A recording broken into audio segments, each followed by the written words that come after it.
Hi, I'm Jacques Pépin and I'm cooking at home. I love to do little chocolate things with fruit and all that. And I do it often with my granddaughter. She loves how to do it. I just melt some chocolate. This is semi-sweet or bittersweet chocolate.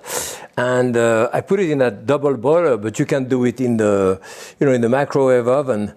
It's fine. So here I put about, I would say a good two tablespoons of chocolate in there. Those are for a little cake or whatever. So my chocolate is there. I will bang it a little bit like that so it's nice and flat. And here I have nuts. As you can see, I have pistachio nut, I have hazelnut, I have dry fruit here. This is dry cranberry, pine nuts, any type of nut, and I have fresh fruit. And then I have some mint put in the center. The mint goes well with it. If you don't put any of the mint or fresh fruit, just the dry fruit and the nut, you can keep that in your refrigerator in a little box for a long time. But if you put the fresh fruit, you don't keep it as long. So let's say here, I put one of each. You have to do that when it's soft so that the thing gets into it. Let's see a couple of those. I don't have to do the whole thing for the same, Here it is. Or maybe a pistachio because the color is nice.